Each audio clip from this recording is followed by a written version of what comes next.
Eu passei 6 meses sendo a versão de mim que o meu noivo Léo queria. Mas bastou uma tarde empoeirada e um fazendeiro de mãos calejadas para eu explodir a minha vida em 1000 pedaços. Eu sei que parece papo de novela, mas essa história é real e ela aconteceu toda em uma fazenda. E não se esqueça, se essa história te prender, o melhor jeito de apoiar o canal é se tornando membro. O seu clique garante que a gente continue trazendo esses relatos que ninguém tem coragem de contar. Eu e o Léo tínhamos uma vida que de fora parecia perfeita. Eu trabalhava com a internet, ele era advogado e tínhamos um noivado redondo. Mas a verdade é que nossa rotina na capital era uma correria que nos afastou. Foi aí que ele recebeu a herança da fazenda do avô. A ideia dele? Passar um mês lá, longe do caos, para decidir o futuro e finalmente planejar o casamento. Eu, um garoto de apartamento, relutei. Mas a pressão foi grande e lá fomos nós, largar o luxo pelo cheiro de mato. O lugar era lindo, imenso, mas precisava de gente para rodar. Foi assim que conhecemos o Fabrício, o vizinho, que já cuidava de tudo. Ele era o contraste total do Léo. O Léo era o cheiro de perfume caro. O Fabrício tinha cheiro de terra, couro e feno. Tinha uns 35 anos, braços grossos de trabalho e um jeito calado que me intrigava. O Léo ficava trancado no escritório resolvendo a papelada e me jogou nos braços do Fabrício para aprender sobre o campo. O Fabrício precisava reorganizar o estoque de feno no celeiro principal. Um galpão velho, gigantesco, que ficava bem isolado. Ele me pediu ajuda. Eu disse sim, mais por tédio do que por vontade. No dia seguinte, cheguei lá. O Fabrício estava sem camisa por causa do calor e do esforço, e a luz do celeiro, que só entrava pelas frestas, desenhava as curvas do corpo dele. Eu me senti ridículo na minha roupa de lifestyle perto de um homem que parecia ter saído de um filme western. Nossa tarefa era empilhar feno. Era simples, mas o Fabrício ficava muito perto. A cada instrução, ele vinha por trás de mim. A mão dele encostava na minha. A respiração quente dele batia na minha nuca. Não havia nada de profissional ali. Era o corpo dele invadindo meu espaço. E o meu corpo reagindo de um jeito que eu não sentia há muito tempo. A tensão entre nós era palpável, como se o ar dentro daquele celeiro estivesse mais denso. Ele parou, eu parei. Nossos olhos se encontraram e meu coração disparou. Eu esperava que ele falasse do feno, do calor, de qualquer coisa. Mas ele só olhou para minha mão. Sua mão tá vermelha, Raí. Deixa eu dar uma olhada nisso. Ele disse, e a voz dele saiu mais grave, mais baixa. Ele pegou a minha mão. Não foi um toque de quem cuida, foi um toque que perguntava. Os dedos calejados na minha pele lisa. O toque ficou ali, grudado por uma eternidade. Eu não consegui tirar os olhos dos dele. O Fabrício soltou, mas deu aquele sorrisinho de canto de boca. Um sorriso que eu entendi na hora. Melhor a gente correr. Raí, ainda tem muito trabalho no celeiro hoje. Ele disse que era para voltarmos ao feno, mas o meu corpo e o meu cérebro sabiam que o verdadeiro trabalho daquela tarde estava só começando. E eu não ia fugir. O toque do Fabrício na minha mão foi um gatilho. Eu voltei para a sede da fazenda naquele dia completamente diferente. Eu andava mais devagar, olhava em volta como se estivesse vendo tudo pela primeira vez, e o cheiro de feno parecia me seguir. O Léo nem percebeu. Ele estava pilhado, falando de cláusulas de contrato e da reforma que faríamos na casa. A voz dele era só um ruído de fundo, porque o que ecoava na minha cabeça era o sussurro grave do Fabrício. Ainda tem muito trabalho no celeiro hoje. Naquela noite, eu não consegui dormir. Não era só a atração física, era a sensação de ser visto. O Fabrício, com toda aquela simplicidade e autenticidade, tinha me enxergado em segundos de um jeito que o Léo não conseguia mais. Eu me senti um adolescente descobrindo um segredo proibido. No dia seguinte, fui a pessoa mais solícita do mundo. Ofereci ajuda para tudo, e tudo me levava para perto do Fabrício. Passamos a tarde consertando uma cerca distante. Eu nem sabia o que estava fazendo, mas estava ali, ao lado dele, sentindo o calor do sol na pele e a presença dele. O Léo achava que eu estava me conectando com a natureza, e eu o deixava pensar. Até que no terceiro dia, a virada aconteceu de verdade. Eu estava voltando do almoço e passei pelo escritório que o Léo usava. A porta estava entreaberta e eu ouvi o nome do Fabrício. Eu parei, escondido pela parede de tijolos. Eu já te disse, Fabrício, o Raí é só um passatempo. É o tipo de coisa que a gente faz para ter certeza do que realmente quer, entende? O casamento com o Léo é importante, a família dele é o futuro. É só diversão. Aquele tipo de flerte que acontece no mato, sabe? Eu gelei. Aquela voz não era do Léo, era do Fabrício. Ele estava conversando com outra pessoa no telefone.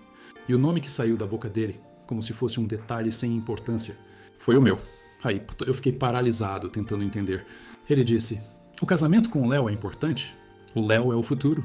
Eu me afastei devagar, sem fazer barulho, a cabeça girando. Eu estava prestes a explodir a minha vida por um cara que estava, na verdade, falando sobre o próprio casamento. E o pior, o noivo dele era o Léo. Corri para o celeiro. Precisava respirar o ar empoeirado de novo. Eu me encostei nas fardos de feno, sentindo a tontura. O Fabrício não era o solteirão que eu imaginei. Ele não era só o vizinho. Ele não era só o dono da fazenda vizinha, ele era o noivo do Léo. Eu estava obcecado pelo cara que o meu noivo ia casar. E o Léo tinha me deixado na mão deles, achando que eu só estava aprendendo sobre o campo. Eu precisava de uma explicação. Fui até a casa principal. O Léo estava saindo, sorrindo. Aí, vou ter que ir na cidade e resolver umas coisas com o Fabrício. Assuntos da fazenda, já volto. Fica aí tranquilo. E ele saiu.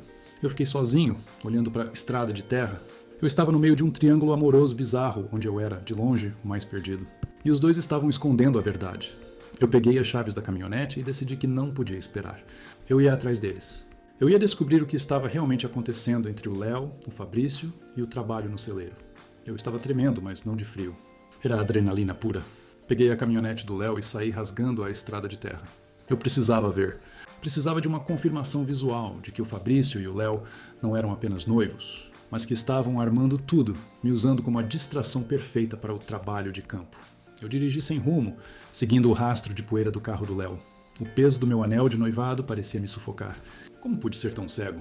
Aquele charme rústico do Fabrício, a forma como o Léo me empurrava para a fazenda vizinha.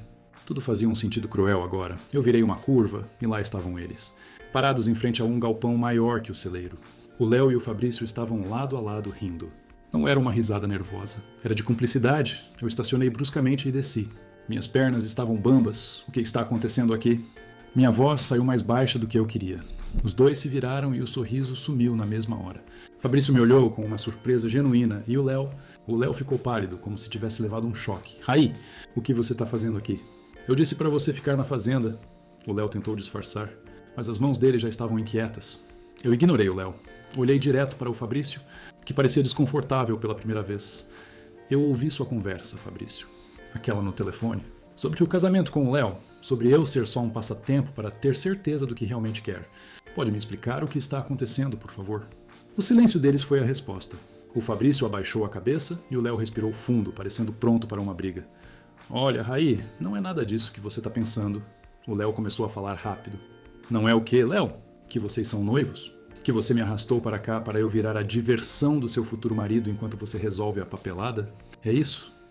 Eu senti um nó na garganta, mas a raiva era maior que a dor. O Fabrício finalmente levantou a cabeça. Ele não tinha mais aquele ar calmo de fazendeiro. Estava tenso, os braços cruzados. Não é bem assim, Raí. Eu posso explicar. O Léo não tem nada a ver com isso. Ah, o Léo não tem nada a ver com você estar noivo dele e me beijando no celeiro. Eu gritei. O Fabrício arregalou os olhos. Eu tinha jogado a minha bomba, a nossa intimidade no meio da estrada. O Léo deu um passo para trás, como se tivesse levado um tapa. Ele me encarou com os olhos cheios de lágrimas. Você me beijou no celeiro? Fabrício, é verdade? Eu fiquei confuso. Por que o Léo estava reagindo assim? Se eles eram noivos, por que ele estava surpreso com o beijo? Era uma encenação? Fabrício olhou para o Léo e o desespero dele era visível. Ele me olhou de novo e então soltou tudo de uma vez, como uma confissão dolorosa. Eu sinto muito, Léo. É verdade. Mas a conversa que o Raí ouviu não era sobre você, meu coração parou. O Fabrício estava me dizendo que eu tinha entendido tudo errado. Aquele cenário de triângulo amoroso perfeito se desfez na hora, e eu me senti o maior idiota do mundo. O Léo e eu ficamos nos encarando, mudos, esperando que o Fabrício dissesse algo que fizesse sentido. Ele parecia ter envelhecido 10 anos naquele minuto. Não era sobre o Léo, Raí. Não. A conversa era sobre a minha prima, a Patrícia. A Patrícia. A noiva. Não, a noiva dele. A Patrícia e o cara que ela tá noiva. Que nome você disse? Eu perguntei, tentando encaixar as peças que estavam flutuando na minha cabeça. O Heitor, Fabrício disse com a voz baixa e tensa. O Heitor é o noivo da minha prima, Patrícia. E ele é dono de uma parte dessa fazenda aqui. Ele me ligou ontem à noite para falar sobre o futuro casamento deles e me pediu um favor. Eu mal conseguia respirar. A minha cabeça deu um nó. Heitor? Patrícia? Léo? Fabrício continuou, sem tirar os olhos do chão. Ele pediu para eu ser o passatempo dele. O Heitor estava em pânico com o casamento e queria ter certeza de que ele realmente queria a Patrícia. Ele pediu para eu dar um trabalho para ele na fazenda, um flerte inocente, uma distração. Ele usou a mesma frase que você ouviu. Eu achei ridículo, claro, mas ele é família e ele estava desesperado. A minha ligação de ontem foi para dizer que eu não ia fazer o favor dele. Eu me senti zonzo. Eu tinha trocado o meu noivo, Léo, pelo noivo de outra pessoa, o Fabrício, que estava prestes a se casar com a prima do meu noivo. Não, o Fabrício finalmente encarou o Léo. Quando o Raí apareceu, depois de você, Léo, eu confundi. Eu achei que ele fosse o Heitor. No dia do celeiro, eu estava cansado, o Raí estava flertando e eu entrei no jogo. Pensei, Bom, vou dar o passatempo para ele, já que ele pediu, assim ele desencana da Patrícia. Mas depois do beijo, eu vi que não era diversão, era real. E percebi que eu tinha beijado a pessoa errada. Eu olhei para o Léo. Ele estava chorando de verdade agora. Você me traiu com o noivo da Patrícia? O Léo me perguntou, a voz embargada. Não, eu te traí com o Fabrício. E eu pensei que vocês eram noivos e que o Fabrício ia casar com você. Eu ouvi a parte do casamento com o Léo é importante, é o futuro na ligação, e achei que ele estava falando de você. Fabrício interveio. Não, Raí, o Léo sou eu. Meu nome completo é Fabrício Léo da Silva. Eu estava falando da minha irmã, a Léo, que se casou no ano passado, e ele estava me dando conselhos de casamento. Eu estava chamando ela de Léo, e a conversa era sobre o casamento dela. Eu usei o nome Léo, sem perceber que podia ter dois na história, e que o Léo dele era o seu noivo. Eu desabei ali mesmo.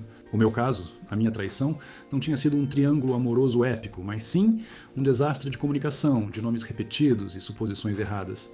Eu tinha explodido o meu noivado por causa de um mal-entendido com o noivo errado, que estava noivo da prima do meu noivo, e que tinha o mesmo nome da irmã dele. O Léo tirou o anel de noivado dele, sem raiva, mas com uma tristeza profunda.